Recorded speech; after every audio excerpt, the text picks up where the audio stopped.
Here we go. Drake and Josh.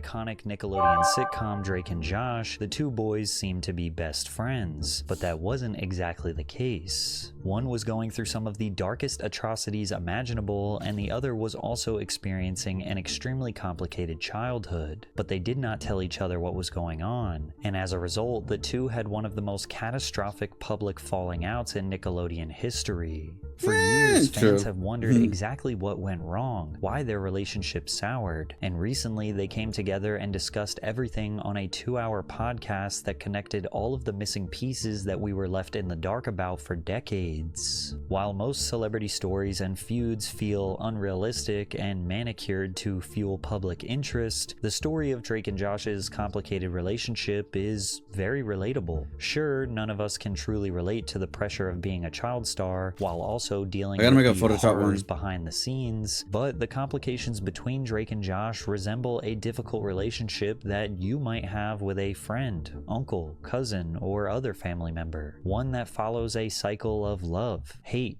tension, animosity, remorse, guilt, and reconciliation. Drake and Josh's story is not some fleeting celebrity drama. So today we're going to discuss the entire thing while addressing all of the nuances and complications of a real-life relationship. Drake and Josh's lifelong troubled relationship started from the very first time they met. Drake did not like Josh, and Josh was determined to win him over. The then 14-year-old boys met on the set of The Amanda Show, which was a sketch comedy television program that was essentially the kid-friendly version of Saturday Night Live, starring Amanda Bynes. Belle was a part of the cast since its first episode in 1999, while Peck didn't join as a regular until later seasons. I came on The Amanda Show. We didn't get along at first, but I thought you were so cool and I really wanted you to like me. And then thankfully we had this shared love of old school comedy and sitcoms and great television. And so once you realized that I was kind of funny and I liked people who liked funny, we were suddenly like inseparable. Yeah. At first, Drake was almost second to Amanda, and Josh came on as a tertiary character that they would sometimes make fun of. But once Drake and Josh had to collaborate on a sketch as two Italian mobsters, they realized their comedic chemistry was undeniable. Pony pajamas, what's your problem, Big Tails? Yeah, what's your problem, Big Tail? I can't sleep. You want I should put her out? Not yet. Hey, cannoli? No, I just want to hear a bedtime story. She just wants to hear a bedtime story. Hey, I got it. He's got it. And 25 years later, that chemistry is still there. She wants to hear about a story. Oh, you want to hear a story? I got a story.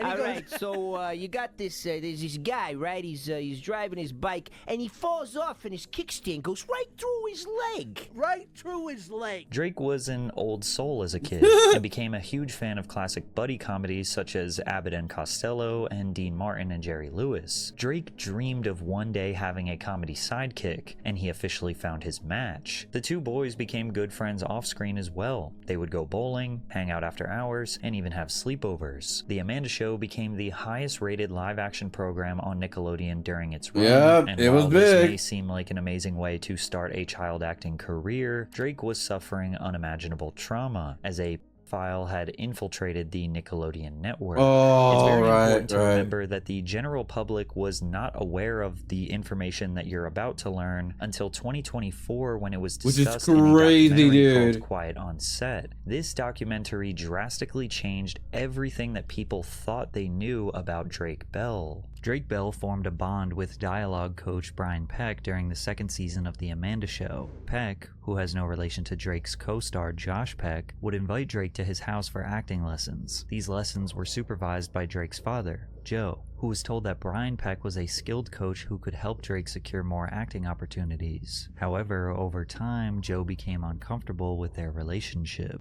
And unfortunately, I started seeing Brian start to just hang around Drake too much. Yeah, the dad protected him. The mom didn't. Didn't set well with me. Drake would it was be really in weird. The dressing room or something, and in would pop Brian, and just touch Drake. You know, do things that. Wait a second. What are you doing? Drake can put that on himself. And the thing is, this is in front of people. Joe claims that That's while his son was in crazy. the dressing room, Brian would touch Drake in front of others in ways that made him question Brian's intentions. Joe expressed his concerns with the production personnel and said he was uncomfortable with Brian, only to be called homophobic because of Brian's sexual orientation. Therefore, Joe backed off. Once this got back to Brian, he I hate that. manipulated I hate Drake that into severing defensive. ties with his father/manager, suggesting that Joe was sabotaging Drake's career. Peck subsequently integrated himself into multiple areas of Bell's life and became a father figure for the young actor. Eventually, Peck convinces Drake's mother to let him stay at his house during auditions. Then when Drake slept on Brian's couch, the sexual assault started. I was sleeping on the couch where I would usually sleep, and I woke up to him. I just opened my eyes, I woke up, and he was sexually assaulting me. Why don't you think of the worst stuff that someone can do to somebody as a sexual assault? Bro. And that'll answer your question. Drake wouldn't tell anyone for several months. The abuse persisted until Drake Supposedly, began spending more time at a girlfriend's house. One day, I believe supposedly Amanda Bynes did an interview for this too as well, but hers was too dramatic that she didn't want to do it anymore. Like, she didn't want to release, pretty much. That is a rumor. Obviously, it's not like confirmed or anything like that. But I wouldn't be surprised, especially if she's like, yeah, you know what? I don't want it to be live. I just don't want it. I don't want to be in the limelight again. Like, I will understand that completely. Oh, look, he finally does at thumbnails. Okay. when he was supposed to meet with Brian, Oh, this is an hour Drake long. said Holy he shit, didn't that's want why. to hang out. Brian then I mean, started timestamps. calling his phone nonstop. When Drake failed to answer, Brian obsessively started calling his girlfriend's house, which is That's when the so girlfriend's weird. mother suspected something was wrong and took Drake to her family therapist. He later detailed the abuse to his own mother, who called the police. I had to be excruciatingly detailed about every single thing and time that it had happened with two absolute strangers. The worst part was I had to make a phone call to Brian and get him to admit what he'd done. The police monitored a wired phone call with Brian, who broke into a full-on confession that led to his arrest. The investigation was conducted privately, and Bell remained unidentified to the public for several years due to his And was age at the still time. rehired Drake also back, by the refused way. to tell anyone what was going on, not even his best bro Josh. As if this situation couldn't get any more traumatic and confusing for Drake, before the trial, he also needed to return to Nickelodeon Studios to And begin work with him. filming for his next major role on Drake and Josh. Yep. Big break between Drake and Josh and Amanda show is when I told my mom what was going on. We went to the police, the investigation, all of the stuff that you saw in the documentary. That was when all of that was going on. And then when we shot the pilot, we were in the middle of the investigation, but nobody had known anything because Brian hadn't been arrested. I had to come back, like the Amanda show, where the dude was, where the abuse was happening, having the monster in your own in your safe place. Still, where I felt most comfortable, where I was the happiest, was when I was on set with you guys. And the worst part was every day I got there, was the monster was there, you know? Even though Drake was forced to interact with his abuser daily, he did everything in his power to hide his pain and focus on his work. But Josh suspected something was wrong, as Drake seemed standoffish. I was just looking at it through the prism of a 14-year-old's brain, going like, he doesn't want much to do with me. And Josh essentially thought that Drake just stopped liking him, not knowing the horrors of Drake's abuse. At the same time, Drake also felt a little bit of tension from Josh, but was blaming himself. Oh, I've got all this stuff that nobody knows about that's going on. Oh, is this gonna hurt our show? Is this gonna, when this drops,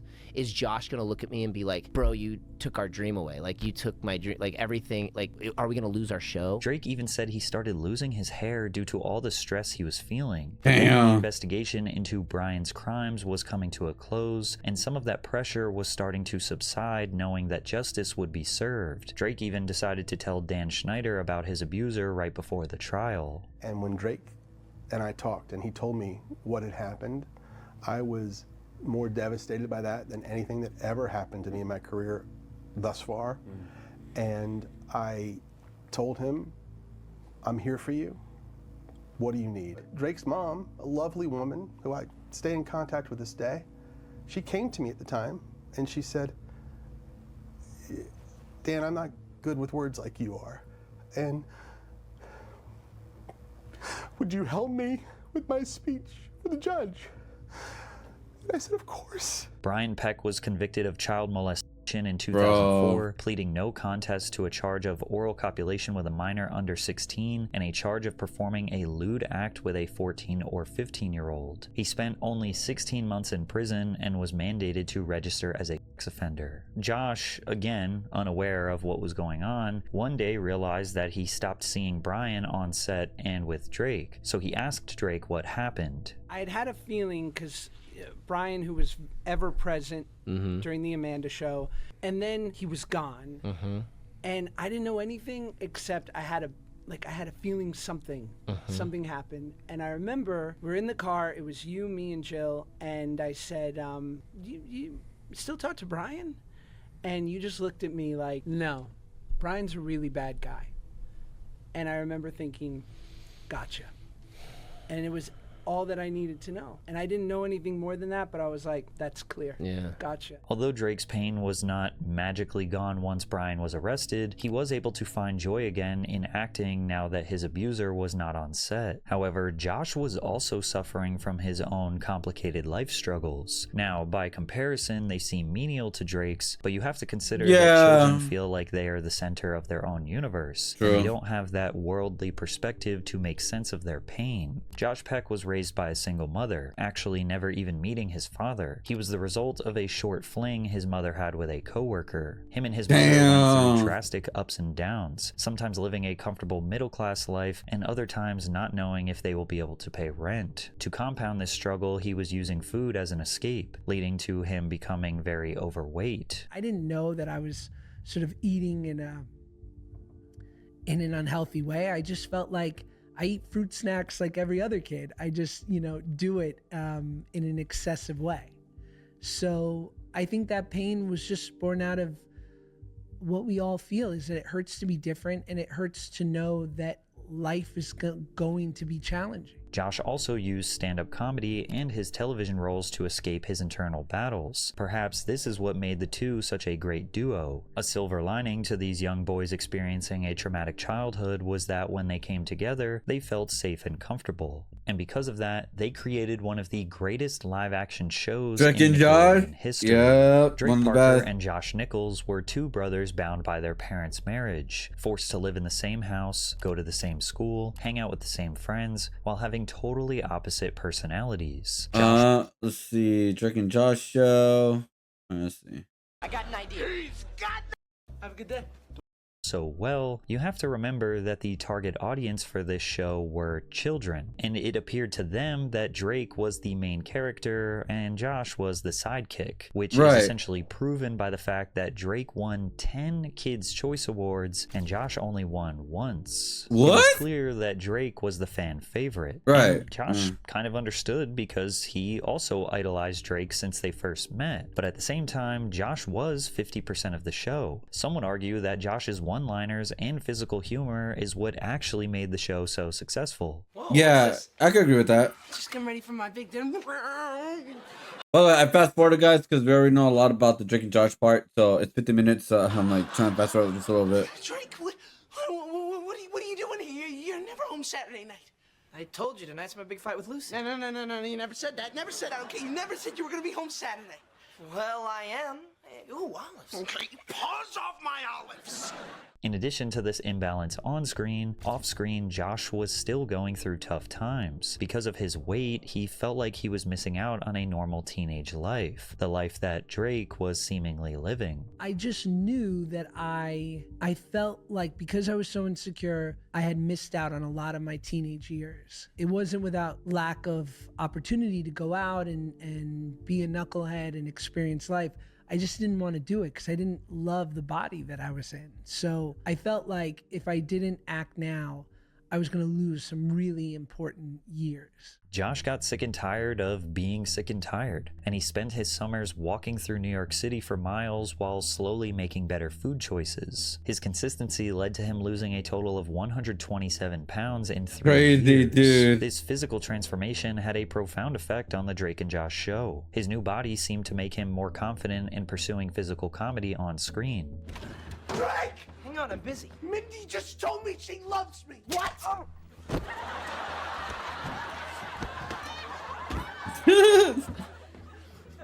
Classic. Tell me exactly how you responded when Mindy said, I love you. I didn't know what to say, so I just said, seeing chemistry, and I slammed the door in her face. And as a result, season 4 of the show produced some of the most hilarious and memorable moments. You were supposed to cut it out with the power saw. The door. Really? Yes. So go get the power saw. Okay, I will. Classic. I see the problem. Oh, do ya? The Drake and Josh series premiere was watched by 3.2 million viewers, the network's Damn. highest rated series premiere in nearly 10 years. Episodes regularly saw viewership upwards of 5, 6, 7 million. As of 2006, the show ranked consistently among the 10 most watched cable shows across all of television. It was a certified hit, creating core memories for kids all around the world. After the show, people just assumed these two remained great friends and rode off into the Hollywood sunset, becoming successful actors. No, But they that became wasn't they exactly hated the each other. case. Drake continued his dominance at Nickelodeon as a top star. Josh, on the other hand, wanted to develop a career More outside serious of the kids' network, career, yeah. while simultaneously entering the darkest part of his life. One might assume that his amazing physical transformation had nothing but a positive impact on his life, but Josh says otherwise. It became clear that once I lost the weight, that I was the same head in a new body. I had this illusion of becoming more confident and attractive when I was partaking. I was trying to quiet that voice that woke me up every morning and told me I wasn't enough. In an attempt to live the teenage experience to the fullest while he still had a couple years to do it, he went Drugs. overboard, falling victim to a dangerous drug and alcohol addiction. Yep. And suddenly I'm like now Basic. looking like a normal kid and a normal teen. And I'm like, oh, they do drugs and that's normal. And they go to house parties and they go to clubs and they show up late to places and they're unreliable and that's normal. And I died to be normal. And I remember when I finally said yes, I had no conception that this drug would make me feel any different, that it was extreme.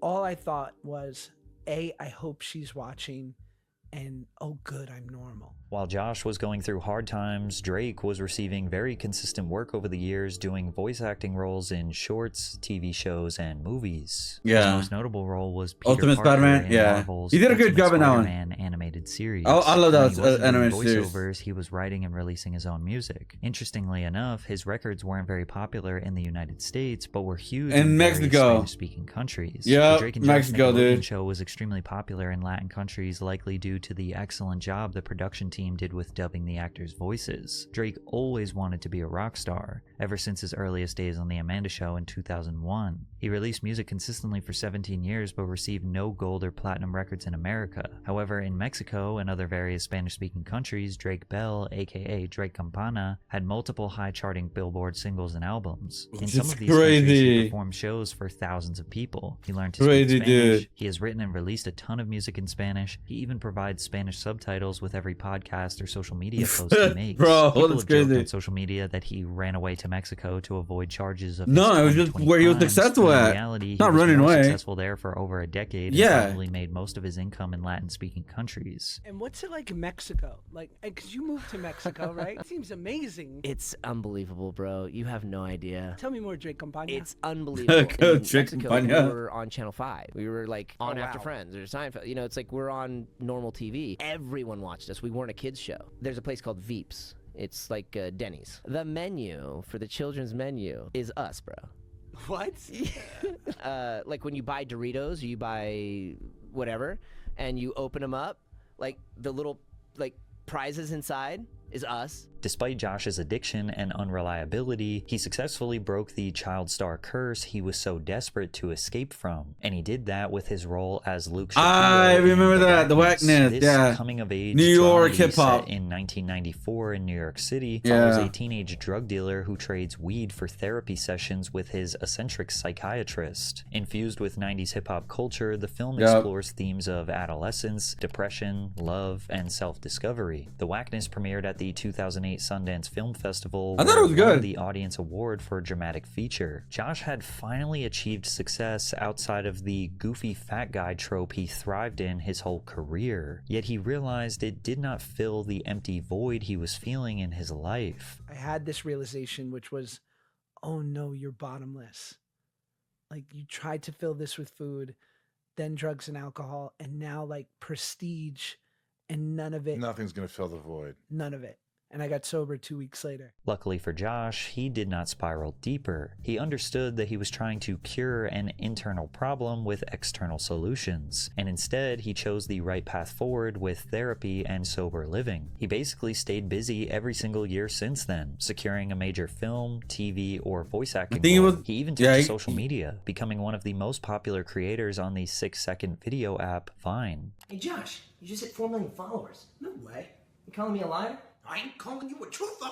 Then again, neither Drake nor Josh's personal troubles made for viral headlines. Sure, TMZ did their standard coverage, and maybe diehard fans were concerned about the two, but generally speaking, the mainstream fandom were now in high school and college and focusing on their own lives rather than their childhood celebrity favorites. Plus, Drake and Josh were frequently seen together over the years. Here is a photo that Josh posted to his Instagram in 2012 of them hanging out at a house party. Here's another photo of them in 2013 at a Christmas party. In 2014, there were multiple photos of them together. Josh even personally invited Drake to have a cameo in an episode of reunion Grandfathered in 2015, which was a show about a socially awkward yet lovable new dad who unexpectedly reconnects with his suave, restaurant-owning father, played by John Stamos.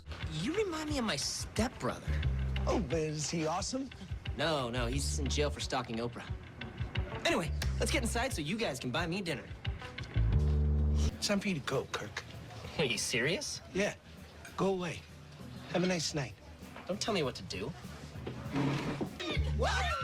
Hug me, brother! So it seemed like on the surface that Drake and Josh were friends. They were hanging out all the time and even collaborating. But it turns out that these meetups were actually extremely brief and infrequent. Quite literally just a quick little catch up because they happened to be at the same party. Drake actually wanted to be closer to Josh at this time, but was unable to express that to him. Like when we were hanging out at Michael's a lot and we were just, and like there was, I always felt like, what? Like, man, we're all hanging, like, we got the same, like, we should be closer. There's something, like, I'm like, oh, I'm not cool enough to, like, hang out with Josh. Like, oh, no, he's, you know, I'm not funny enough. I'm not this, no, he thinks I'm this, and, oh, like, we were doing the same shit when we really should have just been like, bro, want to go grab some pizza and like play some video games? And the result of this friction between the two would get blown out of proportion, because in 2017, Drake posted 2 tweets about how he was not invited to Josh Peck's wedding, which sent the media into a frenzy, speculating that Drake and Josh had some sort of falling out. When you're not invited to a wedding, the message is clear. True colors have come out today. Message is loud and clear. Ties are officially cut. I'll miss you, brother. From there, Drake also did a few interviews where he discussed his feelings about not receiving the invite, but he still expressed nothing but grace for Josh. Friend, you're talking to your friend and you're congratulating him on, oh, I'm so glad you're engaged, congratulate, blah blah blah, and then you see on social media that he had a wedding, and I go, what? I didn't hear about it, I didn't know about it, and so I shot from the hip and kind of was like, what? This is wrong. Like, why am I finding out about this on social media? I just felt like a bummed out brother, just kind of hurt, but it had nothing to, it does nothing to our relationship. We're brothers, we're friends.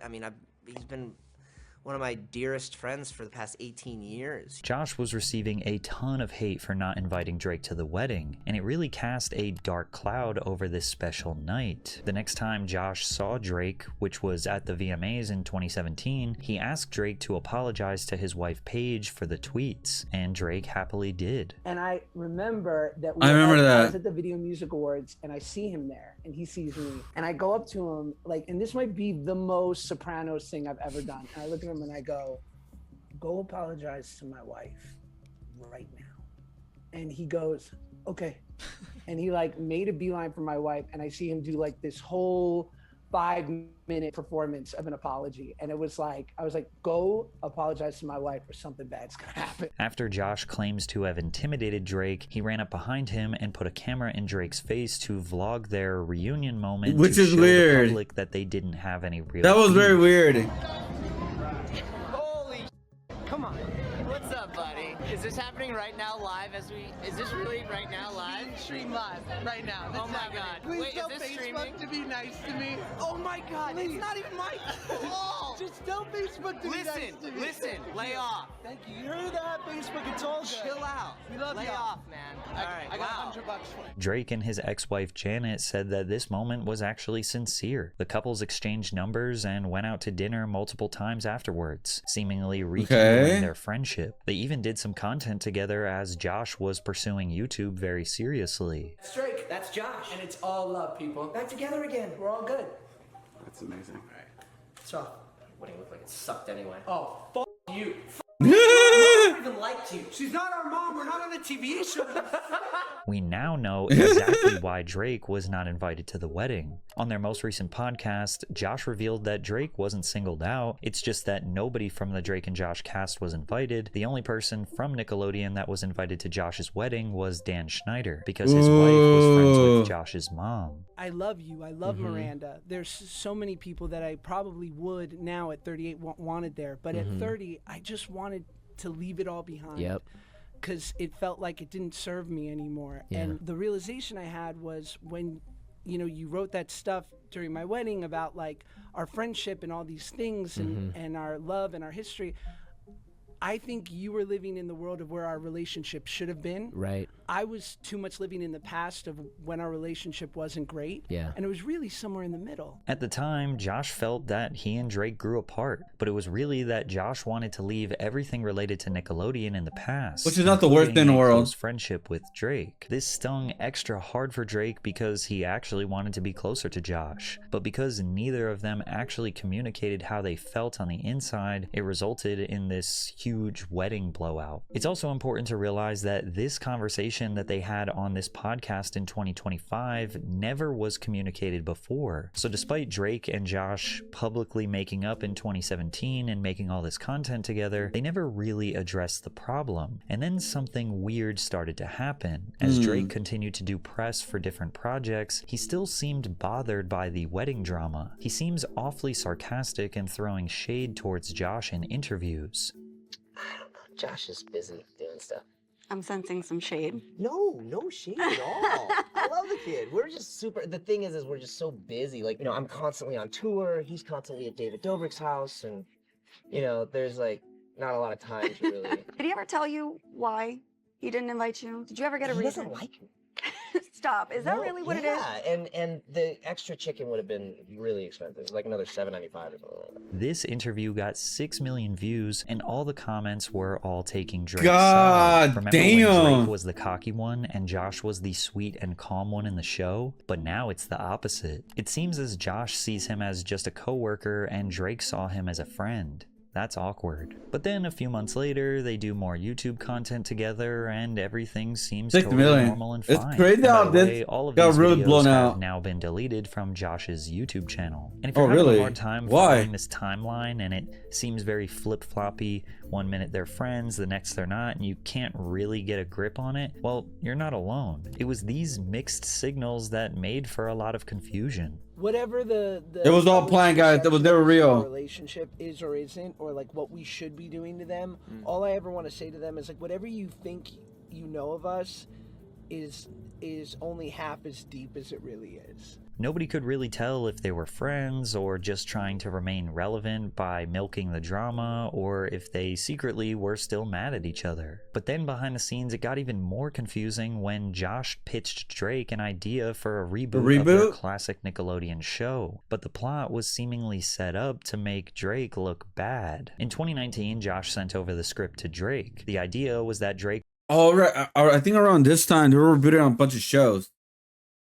Yeah. They were rebooting like the Lizzie McGuire show. It looked like the, what do you call it? The pilot got, I think it was close to being going forward by the council, like, because Disney did not want to go full in on Lizzie McGuire, like going full adult, I guess you could say. They did reboot iCarly, which that lasted for a couple seasons. And there's some other shows that are working on right now for reboots, which I'm like, oh god. And so Drake and Josh reboot, I don't know, man. Yo, what up, Dragon? How's it going? Dragon, how you doing?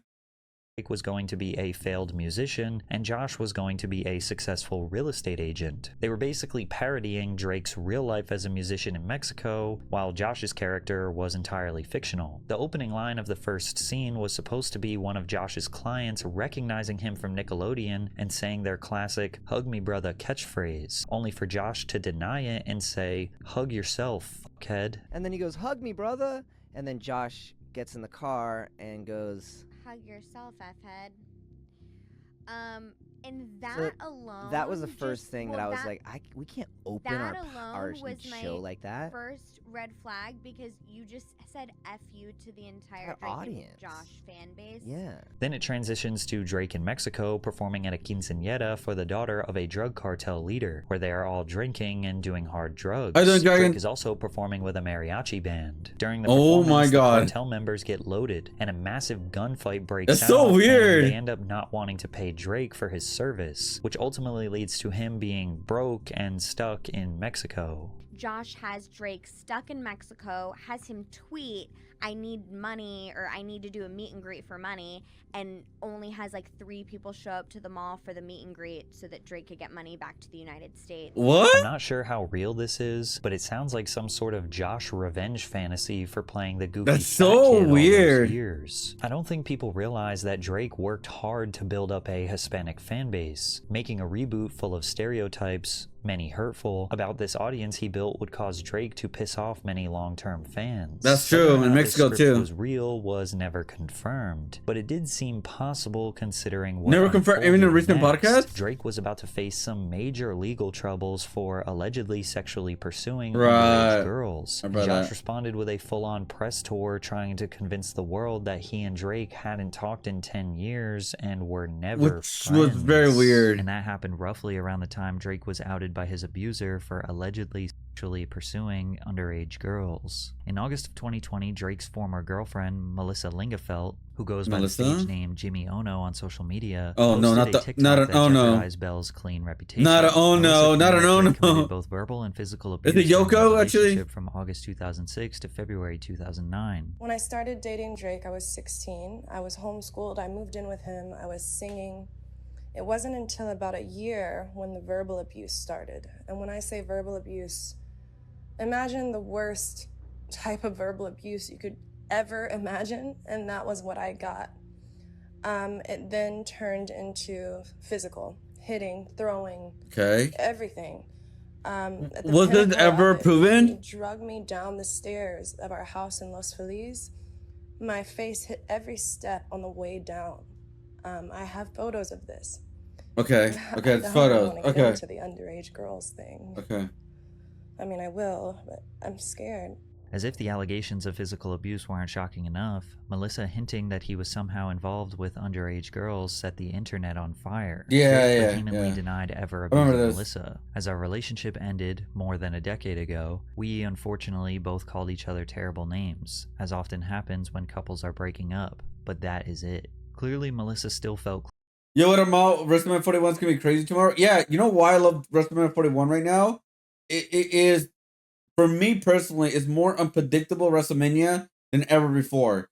WrestleMania 40 and 39, we have some really predictable outcomes, but in this one, I feel like a lot of it's unpredictable, which is very great. I like that. Close enough to me just last year that she was comfortable reaching out to ask me to provide her with financial support during a tough time, which I did. The public opinion on the situation was split. While many people reacted with empathy and support towards Melissa, Jason could sell out The Rock? Like, are you talking about like The Rock now or Rock in his prime? Recognizing the seriousness of domestic abuse, others were skeptical and expressed doubt about her claims, especially since Melissa failed to provide any concrete evidence. See, that's the part where, like, when somebody comes out with allegations, I don't take them seriously anymore. I take them more of like, okay, all right, I'll let me wait until see more evidence about this, because I don't want to make, like, I'm no longer in a point where like you should not be making assumptions on things, especially since things are very serious.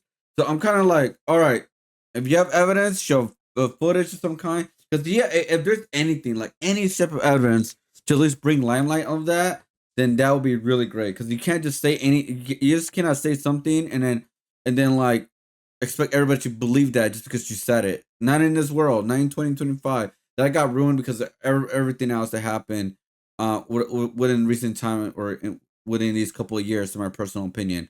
So I'd rather just wait, but like, hey, show your evidence. If you don't, then I don't know. I can't believe you. You know, like it sucks, but I can't believe you. Probably at the end of 41 night one on the reveal.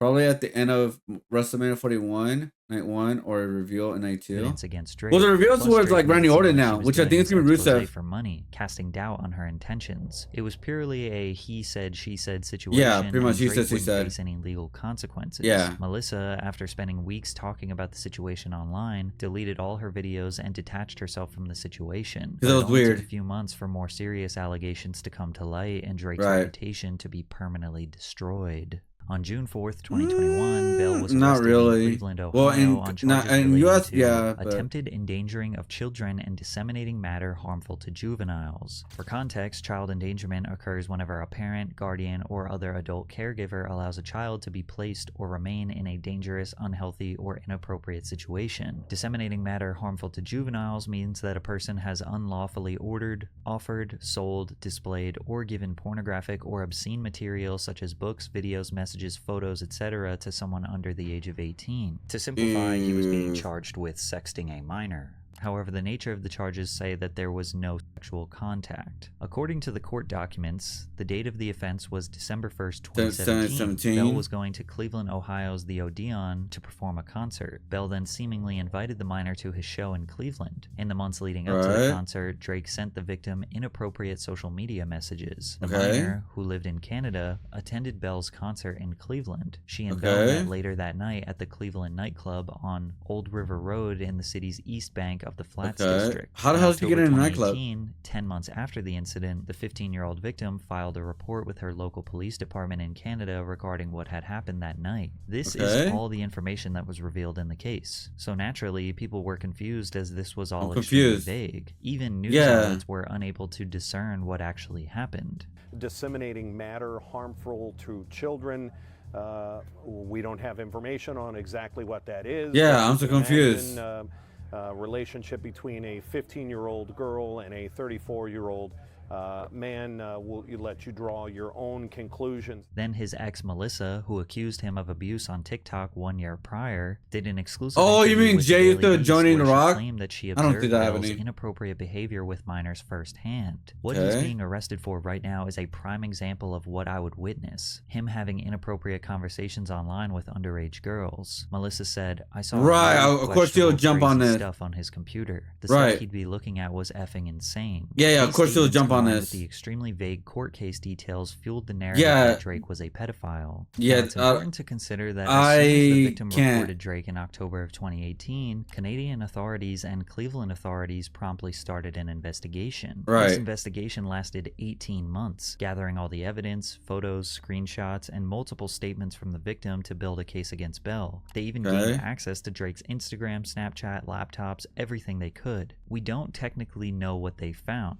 but whatever it was enough to cause Drake to enter a plea deal instead of going to trial. And on June 23rd, 2021, he pled guilty to attempted child endangerment. So remember, all the details regarding his case were extremely vague, and then on top of that, he pleads guilty. So now the general public is extra convinced he is a PDF file, but somehow it got even worse. Drake's sentencing was conducted over Zoom and then posted on YouTube. During the sentencing, I remember they this. made an impact statement, which is essentially their opportunity to talk directly to the defendant and the judge to express their thoughts and I remember about that. the crime. This was the very first time anyone had heard the details of the alleged crimes that took place. But during the impact statement, the victim brought up countless new allegations and statements that were never presented during the investigation, which shocked Drake, the defense, and even the judge. Yeah, that was very wrong to do that. Drake was already pleading guilty to basically sexting, but since he was pleading guilty, the public assumed that everything the victim was saying here was part of the case, but it was not. I started off as a so she lied about that, what I've last I heard, and that I feel like that she took opportunity right there to attack him right there, because these are, like you say, he's already pleading guilty. It's just like, this is the world we live in, right? It's like you can't fuck up in one way and then you're fucked up in every way now just because you fucked up that one way. Now, what he did with the sexting thing, holy fuck, that's disgusting. I think supposedly he did not know the full age. I mean, how can you not tell from a 15-year-old? I'm gonna be honest. But anyways, he's guilty of that. He's like, hey man, dude, like what the fuck? But that doesn't mean that the other person cannot be wrong too as well, especially on this part right here, where like she just completely went left field. It's like, what the fuck? Fan of him. Everyone who knew me as a child knew that he was a hero to me. I would have done anything for him. When I was 11, I learned that my aunt had a mutual friend who knew the defendant. That led to my aunt taking me to meet him for the first time in 2014 when I was 12. From the time I was 12 to 15, my aunt took me to meet him and spend time with him many times. After I met him for the first time, he started speaking to me more frequently online. When I was 13, I went to him for boy advice. He told me that I was beautiful and that boys were stupid. He then sent me a photo of myself that he had screen capped from my Instagram, telling me that I was, quote, such a cutie. He saved that photo of me onto his phone. Another instance of creepy behavior happened when I was spending time with him at the age of 14. He told me that he couldn't believe how much I'd grown since he last saw me. He said that I wasn't little anymore, and I was, quote, a woman now. But at 15, he started sending me messages about how, quote, hot I was. In the summer of 2017, I messaged him, telling him that I was going to see him in concert in the following months. He replied by telling me that he couldn't wait to see me. He also asked me, quote, how old are you now? I told him 15. He then told me to, quote, hurry up. Not too long after that, his messages to me became blatantly sexual. Aside from Cleveland, the only other time that the defendant sexually assaulted me was in October of 2017. It happened in Illinois in the middle of the night. He digitally penetrated me in the back seat of my aunt's car while she was driving him to a friend's house. This eventually led to many months of inappropriate messages and photos being All you gotta do, exchanged wait, over Instagram and Snapchat. The photos exchanged included photos of my body, which and is photos of crazy, his right? body and his genitals. Which is He would tell me crazy. how badly he But wanted it's to like, penetrate me vaginally. On December all this is 1st, irrelevant to the case. 2017, That's why people my were aunt like, took me to the Odeon Concert or I mean, Club the to people in the watch court him were like, what the perform. F? That night, the defendant took me backstage to be alone with him. He started kissing me, and the night ended in him having me perform oral sex on him twice. The next incident happened on December 2nd, 2017. While I was alone with him in his hotel room, he had talked to me about seeing me one last time before we all left Cleveland and went home. So we went to his hotel to say goodbye. In his hotel room, he started kissing me and had me perform oral sex on him again. My aunt was right outside the room waiting in the hallway while this was happening. She trusted him and never thought that he would ever do anything to hurt me. The sexual messages continued for a while after that, until I eventually put a stop to them. He ignored me for many days at first. Eventually, he tried apologizing to me for, quote, breaking my heart, but deleted those messages quickly afterward. He preyed on me and abused me. She didn't He stay in is it. a monster and a danger to children. Jared Drake Bell is a pedophile, and that is his legacy. People picked apart Drake's body language and pointed out that he was laughing, smirking, and shocked. But nobody mentioned that a lot of what the victim was saying here were new allegations that nobody in the court ever heard before. Specifically, the allegations that he forced the girl to give him oral and the allegation that he sent nude photos. The defense and the court both confirmed with evidence that no such sexual advances were it was made. all fake. Otherwise, the charges would have been more severe. Yeah. Did not plead to sex. Yeah, so that was the weirdest thing ever. It's like, I don't know why she took that I guess opportunity to make all those fake allegations, because remember, this was like 18-month investigation or something like that. It took a very long time to look through all his social media, hers, his, everything, and they didn't find anything crazier other than him. Again, that sexting part, that's just ugh. But other than that, they have never met contact, right? So it's like, I think that should be taken into account, but that doesn't excuse the first part. Obviously, I'm not saying that, but I'm just saying it's like she pretty much what she did. She muddied the waters at this point, so people are pretty like, oh, she probably lied about her age. She probably lied about this, and that. So now everything that she said, even though he played guilty, some people are gonna be like, I don't really believe her. I think she trapped him or something like that because she said all of that. Misconduct or engaging in sexual relations. He pled to attempted endangering children. The voice, man.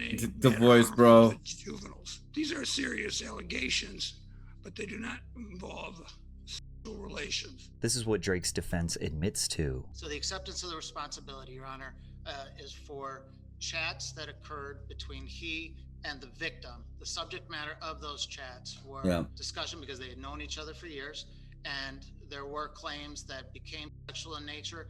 When asked, however, at what point, or at your age, excuse me, at that point he said, "Can you hurry up?" which shows a complete intent not to engage with a minor. So, however, those chats, harmful as they were, clearly harmed this person at that time. They were sexual in nature. Those were, yes. Thank you. They certainly, however, Your Honor, did not mimic any of the factual scenarios that the victim has brought up here today. And again, I have to emphasize the fact that once the age was known, that terminated at that point, saying hurry up with the age. But I will say this, at the start, he may not have known. He did learn of the age at a later time, Your Honor, and that is why he's accepting the plea. Basically, Drake admits to conversing with a minor for years, even though he says he didn't know her age. Those conversations eventually turned sexual. Then when he asked for her age, she told him 15 and he said hurry up, then stopped all communication. When Drake stopped conversing with her, they claimed that flipped the young girl's world upside down and she started going after Drake's wife and threatening to expose him. They basically paint her as a crazy, obsessed, and jealous fan, which we don't really know if that's true or not. We can't say the victim is lying, and we don't. Right. So that's what I'm saying now. Like now it got it into the muddy now. So now people don't believe her anymore. She fucked up. She fucked up. Because what she be saying could be true. Yeah, it could. But now because the way that she brought it out was in a wrong time, wrong place, even though it's in a court. But because it wasn't about that case like that, then it's like, bruh. Because again, they say they've been talking for years, and then at no point at any time you ask them for their age, like, bruh. But until you talk to the sexual manner, that's when you talk to ask her about her age. Like, I guess it was good that he stopped, but bro, he should have stopped a long time ago. Like, what the fuck? Could have asked the age a long time ago. I don't know what evidence was found during the investigation because almost none of it was revealed to the public. But we do know she was bringing up new allegations in her impact statement that she did not formally bring up during the 18-month investigation. Therefore, 18 months. Cannot be legally considered during sentencing. It's up for you to decide if she was just an obsessed fan that was jealous. She sounds like an obsessive fan. Or if she is actually a victim of a corrupt legal system. Yeah, I don't know. Was sentenced to 2 years probation, 200 hours of community service in California, and cannot have any contact with the victim. He was not required to register as a sex offender. At the time, the public looked at Drake as a pedophile who got off with a slap on the wrist. Shortly after this trial, Josh Peck went on various podcasts claiming that he and Drake barely spoke and were never friends, and that's why he wasn't invited to the wedding. Are you guys like not friends? Not really, no. The dirty little secret, I guess, was like, I knew that Drake and I didn't stay in touch for the 10 years since we had made the show, but no one needed to know that. And it's delusional because I'm like, bro, it's like we worked at Coffee Bean when we were 16. Like, I'm sorry, I'm 31 now, I might have lost your number. I was happy to just die with that secret that, like, we made this thing that people really love, but maybe we weren't that close. So I didn't invite him. It was PR, bro. He was saying all this for PR. Many years. Like, Drake and Josh is something I'll be synonymous with forever, and I'm proud of it. And I want to like the guy that my name is attached to forever. But unfortunately, you know, it just sort of worked out the way that it did. It's pretty safe to say that there is enough evidence in this video to prove that this is a bold-faced lie. They were definitely friends. In fact, they often referred to each other as brothers. They even saw each other once per year, which is actually pretty frequently. A lot of adults don't even get to see their close childhood friends once a year. Now, we do know that they weren't extremely close. They weren't attached at the hip or constantly involved in each other's lives. Friends. But Josh is basically saying that Drake was nothing more than a coworker. He barely spoke to him, and he actually didn't even like him. Which means one of two things. Either this is actually how Josh felt deep down, and now he just has the perfect excuse to say it. It was just he's PR. lying to the public to distance himself from Drake because of his legal troubles. And it was from there that Drake's life began to spiral out of control. control. On December 7th, 2022, eyewitnesses caught Drake in the driver's seat of his car inhaling a substance out of balloons while his toddler son and wife were in the back seat. I was The very not next expecting day, that, another dude. eyewitness report captured him outside of a vape shop inhaling a blue balloon with his child in the back seat. At the time, Bell was still on probation for attempted child endangerment and was seemingly engaging in a recreational substance known as whippets, where people inhale nitrous oxide from balloons. So crazy how they could legally sell them, dude. And relaxation. Crazy. This drug is also extremely addictive and dangerous. The weird behavior continued on April 13th, 2023, when the Daytona Beach Police Department listed Drake Bell as missing and said he had been last seen before 9 p.m. on April 12th in the area of Mainland High School. The department's post noted what car Drake was likely driving, a 2022 gray BMW, and said he could be considered missing and endangered. TMZ obtained a 911 call where someone from Orlando PD explained why police were deeply concerned for Bell's well-being. Basically, there is a celebrity who had a falling out with his wife. We got involved because the family, he's been texting the family in California saying that he's going to get drunk and hang himself.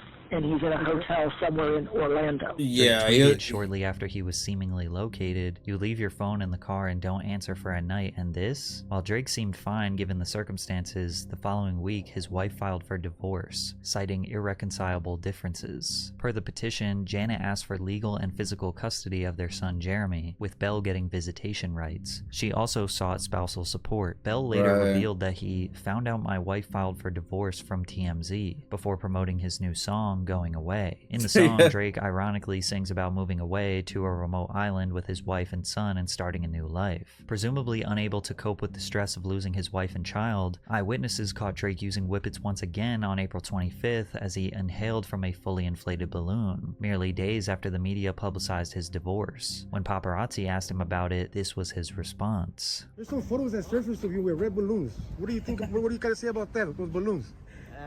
You know, it is what it is. We'll figure it out.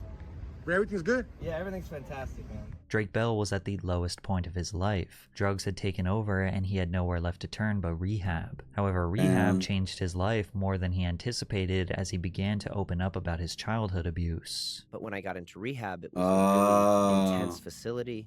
And I went through a lot of grief counseling and trauma therapy and group therapy and one-on-one. I mean, it was all day.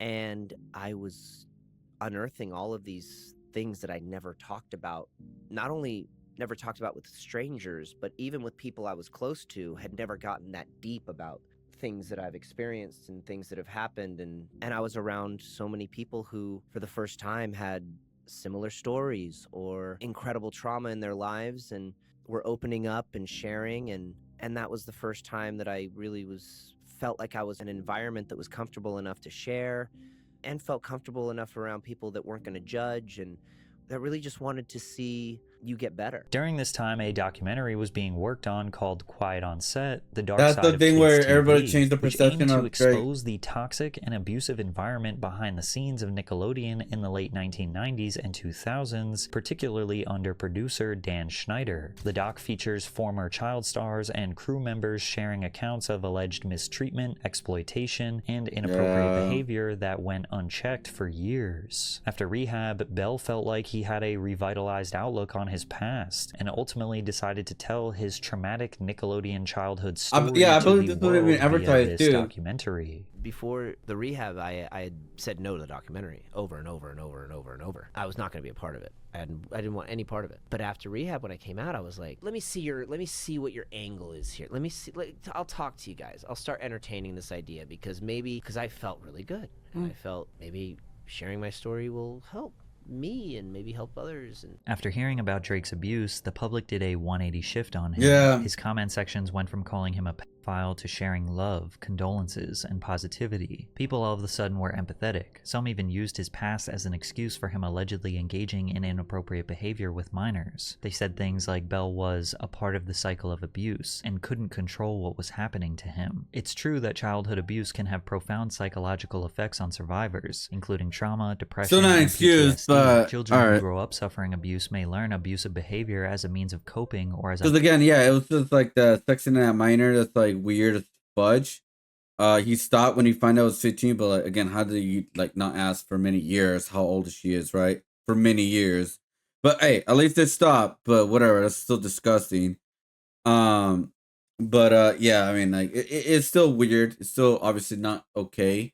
But then yeah, then this it's like when this gets piled on, it's like, oh fuck, then it's like a it's model for how all like, relationships you function. know. Approximately 1/3 of all individuals who are abused in childhood will become abusers themselves, according to a study funded by the National Institute of Justice. A survivor of childhood sexual abuse may try to undo that abuse by taking back power. Someone who has been abused can play the role of the more powerful person in the relationship in an attempt to overcome the powerlessness they felt. One day after the Quiet on Set documentary released, Drake released a song and music video called I Kind of Relate. The song starts off with the lyrics, I found beauty in my pain, I'm running away from the abuse and all the shame, cause no one comes to my house anymore, no one knocks on my door. These lyrics are complemented with a visual of him as a child entering his on-set trailer with a grown man who likely represents Brian Peck, his abuser. Then the track quickly transitions to his infamous 2006 car crash, where 19-year-old Drake Bell was stopped at a red light and a driver fell asleep at the wheel going 60 miles per hour, then crashed into his 1966 Mustang head-on. Bell broke his jaw in 3 places, fractured his neck, and lost a bunch of teeth. The song continues, I lost my path so long ago. In 2008, I found love in Mexico, because no one wants to hear me in the States, so I'm running away. However, Bell releasing this music video after the documentary made some people think he was being disingenuous, that he was essentially capitalizing off the publicity to sell a record. Others pointed out that he has been writing about the abuse in his music for years, like in his 2006 song, really? In the End, where he wrote, the monsters in your head have left you all to yourself. It's alright if ugly little things remind you of how it felt. Another day no one tells you what it means, what's in your way and poisoning your dreams, the darkest place that you've ever been. Or in his 2020 track, What Is Wrong? Well, I wish I was a kid again, I would laugh and play, like we did back then. Would I be afraid of all the monsters who just left me here in these abandoned rooms? We all know that artists write music based on their real life experiences, and this is Drake Bell's story to tell. Did he pre-plan this song and video to drop at the same time this documentary came out for strategic business purposes? He absolutely did. But it's pretty safe to assume that Drake would 100 out of 100 times choose to not have experienced this horrific trauma. He would have rather had a normal childhood. And if the tiny benefit is that he can make a song about his pain, then so be it. You could also argue that all the people who didn't want to hear his story until he came out about his own abuse are more disingenuous. Plus the people that made the documentary are profiting off his story. Every YouTuber and TikToker and Twitch streamer talking about it are making money from it. That does not diminish or devalue the seriousness of his experience. From there, enraged fans began attacking his co-star Josh. Because like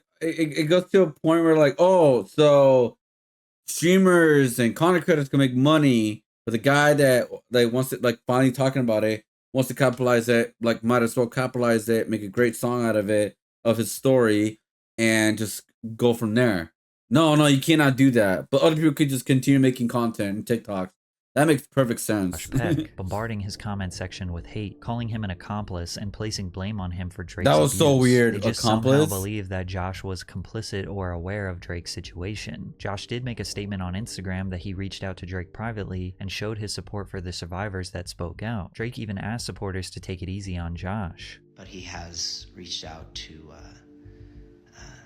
talk with me and help me work through this, and has been really great. So I just wanted to let you guys know that and to take it a little easy on him. Drake asking people to give Josh grace is especially profound considering Josh threw him under the bus when Drake's allegations came to light. Then 1 year later, in March of 2025, Josh invited Drake onto his podcast to have a 2-hour-long discussion about most of the things we covered in this video. This pod connected some of the missing pieces the public had been wondering about their roller coaster of a relationship over the years. And even though this podcast had deep introspective moments, great laughs, and some reconciliation, some fans still believe there is a resistance from Josh. At the very end of this podcast, Josh's co-host Ben says, "I love you, Drake," and Josh laughs at that and even repeats, "I love you, Drake," in a mocking, unserious tone, only for Drake to respond with a genuine, "I love you, Josh." Love you, Ben. Love you. I love you, Ben. Great. I love you, Drake. I love you, Drake. I love you, Josh. Whenever Drake talks about feeling hesitant or insecure to reach out to Josh in the past, Josh doesn't try to make him feel better or be like, you can text me anytime, man. He just smiles and nods. It's odd. Drake cares way more for Josh than Josh does for him. It's sad and hard to watch. I'm sorry, but I think Josh is using him to his advantage. He did the same thing a few years ago when it benefited him in his YouTube career. Look, everyone's gonna make assumptions. Everyone's going crazy with it. I just don't want to make assumptions. That's just me. I'm just like, bro, I'm not gonna do that. And then dropped him again. So fake. Josh has disrespected Drake several times and he comes off as a hater. Now he wants to stand with Drake because of what Drake disclosed happened to him. Such a shame. Josh seems like a fake friend who wants Drake for views. Then again, two things can be true at once. Maybe Josh does see Drake's crimes as reprehensible and unforgivable, but at the same time, he can still feel empathetic for a friend who went through an extremely traumatic and complicated childhood. Even if Josh does still feel resentment towards Drake, whether that be for their complicated childhood or how Drake handled the wedding or Drake's criminal history, it doesn't change this absolute fact. These two are just not the two loving brothers that the fandom so desperately wants them to be. Which is weird. They're Drake actors. and Josh's relationship is actually very realistic to the real world. It's just complicated. I'm sure you have a friend or brother or cousin or distant family member that you love deep down, but you also don't agree with their life choices. And maybe they piss you off sometimes, but also you understand what they are going through and you truly wish the best for them. You also kind of miss them. And when you see them, you bond and have great times and good laughs. But then time goes by and you start to feel those same resentments. Or maybe they mess up again and you think, all right, I'm done with them forever, even though you know you're not. You never actually tell them how you really feel because it's awkward, or you don't think you should have to speak to them, they should just know. Or you're not about to tell another adult how to live their life. Or you are holding on to that tell me what love to do. that you have for them deep down. And the only true way to get out of this limbo is to talk with them. But there is a possibility that even if you do talk, you could have a permanent falling out that could lead to you never speaking with that person again. And you might regret that until the day that you or they die. So what ends up happening I don't talk to my cousin. is you never truly address those problems, even though both of you know they exist, and this cycle of love, hate, tension, animosity, remorse, guilt, and reconciliation goes on and on forever. Yeah, I get what he's saying, but it's like I don't talk to my cousins. Because I believe it happened here live on stream too. He was abusing his girlfriend. And I was like, I was about to fight him. I was about to beat his ass, like right on stream. But my dad got in between us, and I was not gonna attack my have my dad get hit or anything like that. So he just dipped out. By the way, like he just dipped out. Like he left. We asked the girl to stay, but she left with him. Couldn't do anything about it. But I have not talked to him ever since. Before I used to talk to him and all that. We had conversations, but not anymore. We don't even talk at all. Like at all. We don't talk at all. This is essentially Drake and Josh's complicated relationship, only they are famous. And while most of you all probably have that type of relationship in your life, nobody knows about it. They have millions of followers diving and dissecting these extremely complicated nuances. So is their beef officially over? Well, I'm playing Ronin on Saturday and Sunday, guys. But it's more likely that they are just in the reconciliation stage of their complicated relationship cycle. Maybe they will do another collab soon and seem like they are on great terms. But if their relationship is as realistic as we think, it's only a matter of time before the cycle repeats and fans start wondering again, hey, what's going on with Drake and Josh? I thought they were friends. Another cycle, right? Another cycle. But yeah, I fast forward some parts because again, we heard about some of the stuff. But good video overall. I mean, it's over 58 minutes. I think I only skipped like 5 minutes or so it wasn't like crazy. But yeah, good video overall. It's just again, things got polluted in so many different ways, misunderstandings, and then like the whole court case with Drake, with the minor texting, that's just disgusting. But then the person who accuses him, well, actually, it's not accused. It's like no longer alleged because he pled guilty for it. ruined the court proceedings because she went out of left field and brought out a bunch of another allegations, even though it was 18-month investigation and found anything of that. So she pretty much tainted her own court or her own like allegation, I guess you could say, to a certain extent. I don't know. It's because she just come out. It's like she got pissed off that he stopped talking to her when you find out about her age, even though you should have found out about that age a long time ago. But you get the idea. So, and then yeah, with Josh going in and out, in and out, in and out, like, bro, it's fucking weird, dude. It's freaking weird. But anyways, hopefully things are good and smooth sailing ahead now.